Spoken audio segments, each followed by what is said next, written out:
Supreme কোর্টের রায়ে থমথমে বাগদার মামা ভাগ্নে গ্রাম।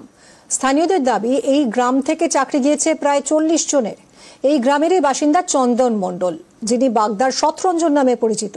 অভিযোগ, তিনি টাকা নিয়ে শুধুমাত্র মামা ভাগ্নে গ্রামেই 100-রও বেশি শিক্ষকের চাকরি দিয়েছিলেন। বছর দেড়েক আগে তাকে গ্রেফতার করে সিবিআই।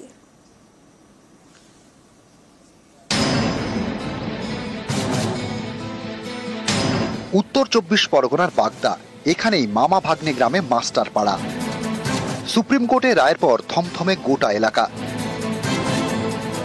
হাইকোর্টের রায় বহাল রেখেছে সুপ্রিম কোর্ট। বাতিল হয়ে গিয়েছে 2016 সালের এসএসসির পুরো প্যানেল। চাকরি গিয়েছে প্রায় 26,000 শিক্ষক এবং অশিক্ষক কর্মীর। এতেই মামা ভাগ্নের গ্রামের মাস্টার পাড়া থমথমে।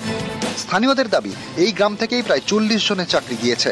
মামা ভাগ্নে গ্রামের বাসিন্দা মিঠুন বিশ্বাস, তাঁর পরিবারের দাবি, চাষের জমি বিক্রি করে চন্দন মণ্ডল ওরফে শতরঞ্জনকে 2 লক্ষ টাকা দিয়েছিলেন। টাকা দিয়ে ক্লার্কের চাকরিও মেলে। এদিন সুপ্রিম রায় সেই চাকরি বাতিল। বাড়িতে এখন সবাই নিঃশব্দ। এখন কিভাবে কি হবে, কিভাবে সংসার চলবে? আমার একটা মেয়ে আছে, ক্লাস 4-এ পড়ে।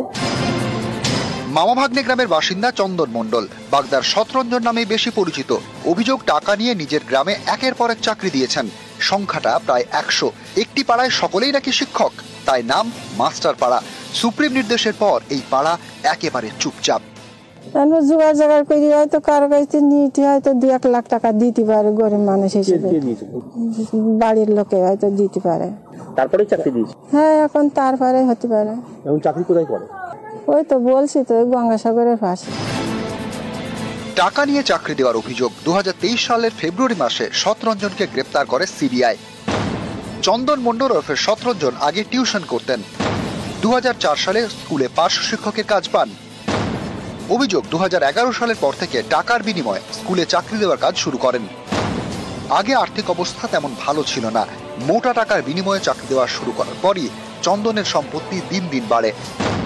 স্থানীয়দের দাবি, নামে বেনামে গ্রামে প্রচুর জমির মালিক শতরঞ্জন। বারাসাতে চন্দনের ফ্ল্যাট আছে বলেও দাবি স্থানীয়দের। সূত্রের খবর, চন্দনকে টাকা দিলে চাকরি প্রার্থীকে ফাঁকা উত্তরপত্র দিয়ে আসতে হতো, তাতেই মিলত স্কুলে চাকরি। স্থানীয়দের দাবি, চাকরি দিতে না পারলে চন্দন ওরফে রঞ্জন টাকা ফেরত দিয়ে দিতেন, তাই অনেকে তাকে বলতেন শতরঞ্জন।